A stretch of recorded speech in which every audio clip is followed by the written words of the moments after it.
सती एक ऐसा कृत्य है जिसमें एक पत्नी अपने पति की मृत्यु के बाद खुद को उसके साथ आत्मदाह कर लेती है। यह अभ्यास आजकल नहीं माना जाता है और भारत में अवैध है। हिंदू धर्म ने सती प्रथा को स्वीकार किया है और इसे धर्म के संप्रदायों में भी मान्यता प्राप्त है। सती प्रथा का उल्लेख हिंदू धर्म के शास्त्रों में मिलता है। सती प्रथा का अस्तित्व इस बात का प्रमाण है कि उस समय भारत में महिलाओं को समाज में उच्च स्थान प्राप्त नहीं था। सती की हिंदू प्रथा में एक पत्नी अपने पति की चिता पर खुद को आग में झोंक देती है। सती शब्द की उत्पत्ति शिव की पत्नी के नाम से हुई होगी, जिन्हें दक्षिणायनी के नाम से भी जाना जाता था। उसने अपने पिता दक्ष के शिव से विवाह पर प्रतिबंध को टाल दिया और अंततः दक्ष द्वारा शिव को एक उत्सव से बाहर निकालने के बाद उसने अपनी जान ले ली। जवाब में शिव ने दक्ष को मार डाला और उसका सिर काट दिया। बाद में उसके सिर को एक बकरी से बदल दिया। यह प्रथा प्रारंभिक और बाद के ब्राह्मणवादी अंधकार युग के दौरान प्रचलित थी और हिंदू शास्त्रों में इसका उल्लेख किया गया है। शिव पुराण कोटिरुद्र संहिता 4:10-23 से 24 अपने पति का पालन करने के लिए चिता में प्रवेश करने की इच्छुक ब्राह्मण महिला ने राक्षस राजा को श्राप दिया। पवित्र महिला ने आग में प्रवेश किया। भगवत पुराण श्रीमद् भागवतम 4:28-50 फिर उसने जलाऊ लकड़ी से एक धधकती आग तैयार की और उस पर अपने पति के शव को रख दिया। जब यह समाप्त हो गया तो वह गंभीर रूप से विलाप करने लगी और अपने पति के साथ आग में भस्म होने के लिए तैयार हो गई। इस श्लोक पर स्वामी प्रभुपाद लिखते हैं। स्वामी प्रभुपाद भगवत पुराण के एक श्लोक पर टिप्पणी करते हैं जिसमें कहा गया है कि वैदिक प्रणाली में यह एक लंबे समय से चली आ रही परंपरा थी कि एक पत्नी अपने पति सहमारना के साथ मर जाती है। ब्रिटिश कब्जे के दौरान भी यह भारत में प्रचलित होने के बावजूद कुछ पत्नियों को उनके रिश्तेदारों द्वारा ऐसा करने के लिए मजबूर किया गया था अगर वे नहीं चुनते थे। ऐतिहासिक रूप से पत्नी स्वेच्छा से अग्नि में प्रवेश करती थी। हालांकि ब्रिटिश सरकार ने इस प्रथा को अमानवीय माना और इस पर प्रतिबंध लगा दिया। उदाहरण के तौर पर राजा पांडु की मृत्यु के बाद उनकी दो पत्नियों कुंती और माद्री ने फैसला किया कि एक अपने बच्चों की देखभाल के लिए रहेगी और दूसरी राजा के साथ मर जाएगी। सन 1936 में एक समर्पित पत्नी ने भी स्वेच्छा से अपने पति की अग्नि में प्रवेश किया। उन्होंने यह भी लिखा, वैदिक संस्कृति में एक प्रणाली है जिसे सती या सहमारण के नाम से जाना जाता है, जिसमें एक महिला अपने पति के साथ मर जाती है। इस प्रणाली के अनुसार यदि पति की मृत्यु हो जाती है तो पत्नी स्वेच्छा से अपने पति की जलती हुई चिता में गिरकर मर जाएगी। यहाँ इस श्लोक में इस संस्कृति में निहित भावनाओं को ब्राह्मण की पत्नी द्वारा व्यक्त किया गया है। पति के बिना स्त्री मृत शरीर के समान होती है, इसलिए वैदिक संस्कृति के अनुसार कन्या का विवाह अवश्य होना चाहिए। यह उसके पिता की जिम्मेदारी है। एक लड़की दान में दी जा सकती है और एक पति की एक से अधिक पत्नियां हो सकती हैं, लेकिन एक लड़की का विवाह होना चाहिए। यह वैदिक संस्कृति है। एक महिला को हमेशा अपने बचपन में अपने पिता पर, युवावस्था में अपने पति पर और बुढ़ापे में अपने बड़े बेटों पर निर्भर रहना चाहिए। मनुसंहिता के अनुसार वह कभी स्वतंत्र नहीं होती। एक महिला के लिए स्वतंत्रता का मतलब दयनीय जीवन है। इस उम्र में बहुत सी लड़कियां अविवाहित हैं और अपने आप को स्वतंत्र होने की झूठी कल्पना करती हैं, लेकिन उनका जीवन दुखमय है। यहाँ एक उदाहरण है जिसमें एक महिला ने महसूस किया कि उसके पति के बिना वह एक मृत शरीर के अलावा कुछ भी नहीं है। भगवत पुराण 9 पर स्वामी प्रभुपाद 9:32, भगवत पुराण 9:36 इस तरह मित्रसा दोस्तों के प्रति अनुग्रहकारी या सौदासा को शाप देते हुए वह अपने पति के साथ रहने के लिए समर्पित थी। उसने अपने पति की हड्डियों को जलाने वाली आग में कदम रखते हुए अपना गंतव्य पाया। श्रीमद् भागवतम 11:31-19 से 20 भगवान से वियोग से परेशान होकर उनके माता पिता ने उसी स्थान पर अपने प्राण त्याग दिए। मेरे प्रिय परीक्षित, यादवों की पत्नियां फिर अपने मृत पतियों को गले लगाते हुए चिता पर चढ़ गईं। भगवान बलराम की पत्नियों ने भी अग्नि में प्रवेश किया और उनके शरीर को गले लगा लिया, और वासुदेव की पत्नियों ने उनकी अग्नि में प्रवेश किया और उनके शरीर को गले लगा लिया। भगवान हरि की पुत्रवधू प्रद्युम्न के नेतृत्व में अपने अपने पतियों की अंत्येष्टि अग्नि में प्रविष्ट हुई और रुक्मिणी और भगवान कृष्ण की अन्य पत्नियां जिनका हृदय पूरी तरह से उनमें लीन था, उनकी अग्नि में प्रवेश कर गईं। गरुड़ पुराण 1:107-29। एक पत्नी जो अपने पति की संगति में मर जाती है वह स्वर्ग में उतने वर्षों तक रहेगी जितने उसके शरीर पर बाल हैं। गरुड़ पुराण 2:4-88 से 97। अपने पति के प्रति पवित्र और वफादार रहने वाली महिला को अंतिम संस्कार शुरू होने से पहले अपने मृत पति को प्रणाम करने के बाद चिता पर चढ़ना चाहिए। जो मूर्छित होकर चिता पर से उतर जाए उसे प्रजापत्य नाम का व्रत करना चाहिए। जो चिता पर चढ़ती है और अपने पति का पालन करती है वह शरीर पर बालों की संख्या 3.5 करोड़ के बराबर अवधि के लिए स्वर्ग में रहती है।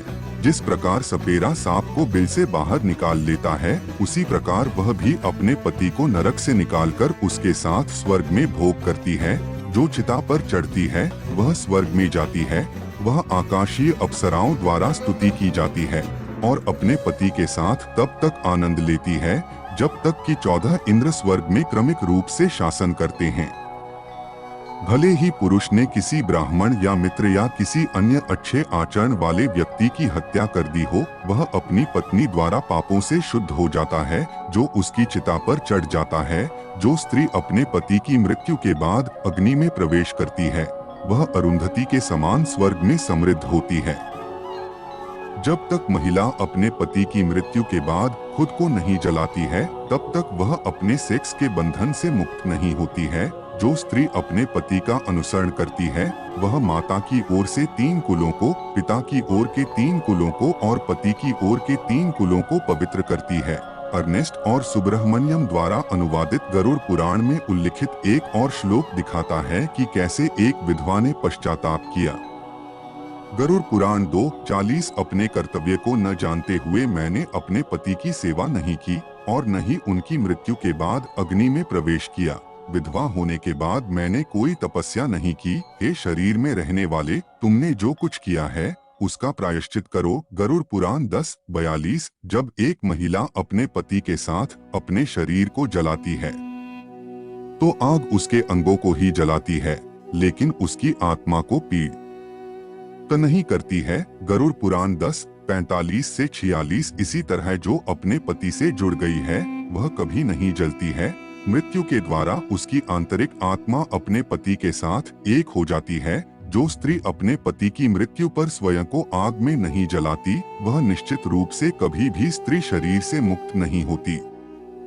गरुड़ पुराण 10:48। जो स्त्री अपने पति के मरने पर चिता पर चढ़ती है वह अरुंधति के तुल्य हो जाती है और स्वर्ग को प्राप्त करती है। जो अपने पति के साथ जाती है वह अपनी माता, पिता और जिसमें उसे दी गई थी तीनों कुलों को पवित्र करती है। ब्रह्मा पुराण गौतमी महात्म्य 10:75। पति के तुरंत बाद मरना महिलाओं का सबसे बड़ा कर्तव्य है। यह वेदों में वर्णित मार्ग है। जो स्त्री अपने पति का अनुसरण करती है वह उतने ही वर्षों तक स्वर्ग में निवास करती है जितने कि पुरुष के शरीर में बाल होते हैं, अर्थात 3.5 करोड़ साल। ब्रह्मांड पुराण 2:3-30-39। इस जलती हुई चिता में प्रवेश करके मैं बहुत समय के बाद पितृलोक में अपने पति की प्रिय अतिथि, पितरों की प्रिय अतिथि बनूंगी। इन शब्दों को दृढ़ निश्चय के साथ कहकर रेणुका ने निश्चय किया आग में प्रवेश करके अपने पति का अनुसरण करने के लिए। वामन पुराण 46:4 से 22। एक राजा निःसंतान मर गया और उसकी पत्नी फूट फूट कर रोई और उसकी लाश को गले लगा लिया जब तक कि एक पक्षी ने उसे नहीं बताया कि अगर वह अपने पति की चिता पर चढ़ती है तो उसके साथ बेटे होंगे। उसने आज्ञा का पालन किया और जैसे ही उसने आग में प्रवेश किया राजा उठा और अपने योगबल से उसके साथ आकाश में उड़ गया। जब रानी ने अपनी उपजाऊ अवधि में प्रवेश किया तो राजा ने यह महसूस किया कि उसकी उपेक्षा न करना अपना कर्तव्य है। उसने हवा में उससे प्यार किया और उसका बीज आसमान से नीचे गिर गया। फिर वह उसके साथ ब्रह्मा की दुनिया में हमेशा के लिए रहने के लिए चला गया। लेकिन सप्तर्षियों की पत्नियों ने बीज रूपी बादल को आकाश से एक फूल के रूप में गिरते हुए देखा और उन्होंने सोचा कि यह सोम है उन्होंने हमेशा के लिए युवा होने की कामना की। उन्होंने स्नान किया, अपने पतियों का सम्मान किया और राजा के बीज को पी लिया। जिस क्षण उन्होंने इसे पिया, इस प्रकार अनजाने में अपनी शुद्धता का उल्लंघन किया। उन्होंने अपनी पवित्र चमक खो दी और उनके सभी पतियों ने उन्हें तुरंत पापी के रूप में त्याग दिया। उन्होंने 7 मरुतों तूफान देवताओं को जन्म दिया। पद्म पुराण 5.106। 60 उसे उठाकर नारद ने उसके मृत पति के बारे में पवित्र से कहा, हे बड़ी आंखों वाली मासूम, कृपया अपने पति के पास जाओ। हे बड़ी आंखों वाली, तेरा पति जिसे उसके कुटुंबियों ने त्याग दिया है, मर गया है। हे शुभ, तुम्हें रोना नहीं चाहिए, आग में प्रवेश करें, अर्थात अपने पति की चिता 65 से 68 अगर तुम जाओगे, यानी प्रवेश करने की इच्छा, वहाँ आग लगाओ, फिर मत रोओ। हे पुत्री, यदि तूने पति के अतिरिक्त परस्त्री भोग करने जैसा पाप किया है तो उसे शुद्ध करने के लिए प्रायश्चित कर। आग में प्रवेश करते ही तुम्हारे छोटे छोटे पाप नष्ट हो जाएंगे। पद्म पुराण 6.252.89 से 90। प्रद्युम्न के साथ रुक्मपुत्री, अनिरुद्ध के साथ उषा और सभी यादव महिलाओं ने अपने पतियों के शरीर का सम्मान किया और अग्नि में प्रवेश किया। स्कंद पुराण 3.1 12 115 से 116 तत्पश्चात राजा मनोजव ने अपने शरीर को त्याग दिया और उस तीर्थ की शक्ति के कारण शिव की दुनिया में चले गए। हे ब्राह्मणों, उनकी पत्नी सुमित्रा ने तब उनके शरीर को गले लगाया और उनकी चिता पर चढ़ गईं।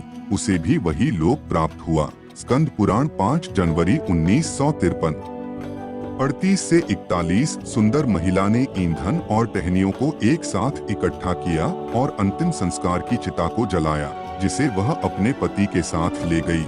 ऐसा करने से वह मानसिक रूप से प्रसन्न थी। स्कंद पुराण 3.2 7:53 से 56 एक पतिव्रता स्त्री जो अपने पति के साथ घर से लेकर श्मशान भूमि तक आत्मदाह करने के लिए जाती है, निसंदेह पग पर अश्वमेध का पुण्य प्राप्त करती है। जिस प्रकार सर्प पकड़ने वाला बलपूर्वक सांप को उसके बिल से निकाल लेता है, उसी प्रकार पतिव्रता स्त्री यमदूतों के हाथ से अपने पति को छुड़ाकर स्वर्ग चली जाती है। पतिव्रता स्त्री को देखकर यम के दूत भाग जाते हैं। पतिव्रता स्त्री का तेज देखकर सूर्य को भी जलन होने लगती है, आग भी जल जाती है और सारे प्रकाशमान कांपने लगते हैं। पतिव्रता स्त्री अपने पति के साथ क्रीड़ा करती हुई करोड़ों 10,000 वर्षों तक शरीर पर केशों के समान क्रीड़ा करती रहती है। नारद पुराण उत्तर भाग 16.85 से 89। उसने अपनी चूड़ी बेच दी और एक बड़ा ईंधन लाया। उसने चिता तैयार की, अपने मृत पति को उस पर रखकर उसने चिता के ऊपर घी ईंधन डाला। वह भी चिता पर चढ़ गई, अपना चेहरा उसके चेहरे से मिलाते हुए, उसका दिल उसके दिल के पास और हे सज्जन महिला, उसके नितंब उसके नितंबों के पास। उसने अपने पैर से आग खींच ली। आकर्षक अंगों वाली शुभ महिला ने अपने शरीर सहित पति के बीमार शरीर को आग लगा दी। ज्यों ज्यों अग्नि प्रचंड रूप से प्रज्वलित हुई, उसने अपने शरीर को त्याग दिया और अपने पवित्र संस्कारों के माध्यम से अपने पति के कई पापों का नाश करने के बाद अपने पति को लेकर देवों की दुनिया में चली गई। नारद पुराण उत्तर भाग 30-87। यदि उसके शरीर का उसके साथ अंतिम संस्कार किया जाता है तो स्त्री अपने पति के साथ बहुत सारे गुणों के साथ विष्णु के लोक में जाती है, लेकिन धन और अपने शरीर की लालची महिला यम की यातना और निचली प्रजातियों के नीच गर्भ में पैदा होने की पीड़ा को प्राप्त करती है। वामन पुराण 46-51 से 53। फिर एक लंबे समय के बाद राजा की प्यारी दुबली रानी ने उस श्रेष्ठ राजाओं से गर्भधारण किया। पत्नी की गर्भावस्था के दौरान राजा की मृत्यु हो गई। अपने पति के प्रति निष्ठावान होने के कारण वह अपने पति की चिता पर चढ़ने की इच्छा रखते हुए मंत्रियों द्वारा रोका गया, लेकिन रोका नहीं जा सका। इंटरनेट पर एक और झूठी कहानी फैलाई गई है कि राजाओं की पत्नियां केवल तभी आत्मदाह करती थीं जब राजा मुसलमानों के साथ युद्ध में जाते थे। जब प्रतिद्वंद्वी राजा हिंदू था तब जौहर का अभ्यास नहीं किया जाता था। आइए इतिहास में लिप्त न हो और देखें कि शास्त्र क्या कहते हैं। विष्णु पुराण 3:18-51 से 55 इससे संबंधित है कि पूर्व में शतधनु नाम का एक राजा था। जिसकी पत्नी शैव्या एक महान गुण वाली महिला थी। वह अपने पति के प्रति समर्पित थी, परोपकारी, ईमानदार, शुद्ध। हर महिला उत्कृष्टता से सुशोभित, विनम्रता और विवेक के साथ। एक समय के बाद अपने शत्रुओं पर विजयी राजा की मृत्यु हो गई और राजकुमारी अपने पति की चिता पर चढ़ गई। ऐसा कोई संदर्भ नहीं है कि राजा सद्धनु मुसलमानों के काल में रहते थे, और यहाँ हम पढ़ते हैं कि राजा की पत्नी अपने पति की मृत्यु के बाद या युद्ध के बाद उसकी चिता पर चढ़ गई। तो यह उन लोगों के दावे का खंडन करता है जो अपने धर्म की सभी बुरी प्रथाओं के लिए दूसरों को दोष देने की कोशिश करते हैं। यदि पति के साथ आत्मदाह करना इतना बड़ा गुण है तो हिंदू शास्त्र पुरुषों के बारे में ऐसा क्यों नहीं कहते? लेकिन सभी महिलाओं को सती प्रथा का अभ्यास करने के लिए नहीं माना जाता है। ब्राह्मण महिलाओं को इसका अभ्यास करने से रोक दिया जाता है क्योंकि यह ब्राह्मण वध होगा। ब्राह्मण महिलाओं के अलावा निम्नलिखित महिलाओं को भी अपने पति की चिता पर चढ़ने से छूट दी गई है। नारद पुराण 1:7-52। हे धन्य राजकुमारी, निम्नलिखित स्त्रियां चिता पर नहीं चढ़ती हैं, जैसे जिन पर शिशु बच्चे हैं, उन पर निर्भर हैं गर्भवती महिलाएं, जिनका मासिक धर्म अभी शुरू नहीं हुआ है, और मासिक धर्म वाली महिलाएं। शिव पुराण में शिव की कहानी का वर्णन है, जो एक व्यापारी के रूप में अपनी भक्त के पास गया जो एक वेश्या थी। उसकी परीक्षा लेने के लिए उसने उसके साथ यौन संबंध बनाए और उसे 3 दिन और 1 रात के लिए अपनी पत्नी बनने के लिए कहा। यह भी माना जा सकता है अस्थायी विवाह या व्यभिचार के रूप में, क्योंकि कहानी विवाह से संबंधित रस्मों का वर्णन नहीं करती है। इसलिए उसके साथ यौन संबंध बनाने के बाद शिव ने अपनी जान देने का फैसला किया और वेश्या महानंदा को अंतिम संस्कार की चिता जलाने के लिए कहा। वेश्या ने भी अंतिम संस्कार की चिता पर चढ़ने का फैसला किया क्योंकि उसने 3 दिनों के लिए व्यापारी की पत्नी बनने की कसम खाई थी। शिव पुराण शत्रुद्र संहिता 3 अध्याय 26 श्लोक 38 से 51। हे मेरे प्रिय, जब लिंग की छवि को तोड़ा और जलाया जाता है तो मुझे जीने की इच्छा नहीं होती। मैं सही बोल रहा हूँ, इसमें कोई शक नहीं है। हे सज्जन, अपने सेवकों के माध्यम से मेरी चिता तुरंत तैयार करो। शिव में मन लगाकर मैं अग्नि में प्रवेश करूंगा। तब वह व्यापारी जो केवल शिव था, प्रज्वलित अग्नि के चारों ओर गया। उसके इरादों को जानने की इच्छा से वह दृढ़ता से अग्नि में प्रवेश कर गया। रत्नष्टित चूड़ी लेकर मैंने प्रतिज्ञा की थी कि मैं 3 दिन तक इस व्यापारी की पत्नी बनकर रहूंगी। जैसे ही वह अपने मन को उनके चरणों में स्थिर करके आग में कूदने जा रही थी, शिव, ब्रह्मांड की आत्मा, सामने प्रकट हुए और उसे रोक दिया।